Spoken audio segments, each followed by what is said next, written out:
যে বাংলাদেশে একের পর এক রাসূল সাল্লাল্লাহু আলাইহি ওয়াসাল্লামকে নিয়ে, আল্লাহ তাআলাকে নিয়ে, কোরআনকে নিয়ে বিভিন্ন অপমানজনক বাক্য উচ্চারণ করা হয়, বিভিন্ন অপকর্মে লিপ্ত হয় কিছু উগ্রবাদীরা।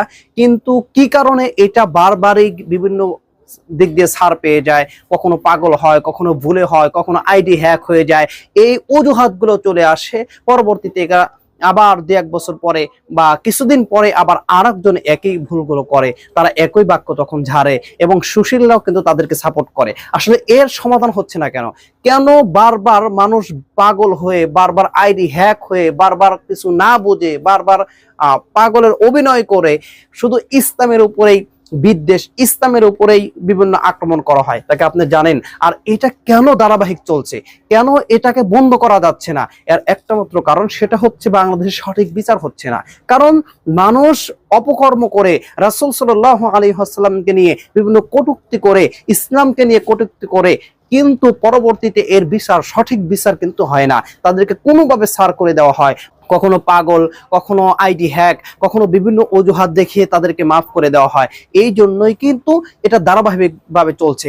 আপনারা দেখছেন এই 2-1 দিনের ঘটনা, এক হিন্দু ছেলে কোরআনকে পায়নি, কোরআনকে অপমান করেছে এবং সে বলছে এটা আমার অধিকার, আমার বাবার টাকা দিয়ে আমি কোরআন কিনেছি, সুতরাং আমি যা খুশি তাই করব। এরপরে দেখলেন এবার দুর্গাপূজার মধ্যে রাসূল সাল্লাল্লাহু আলাইহি ওয়াসাল্লামকে কটূক্তি করার জন্য, ইসলামকে নিচু করার জন্য, ইসলামের বিরুদ্ধে পদক্ষেপ নেওয়ার জন্য তারা দাড়ি, মুখে দাড়ি, মাথায় টুপি, সুন্দর সুন্নতি লেবাস, এরকম মানুষের মূর্তি তৈরি করে তাদেরকে অসুর হিসাবে মানুষের সামনে উপস্থাপন করা হয়েছে।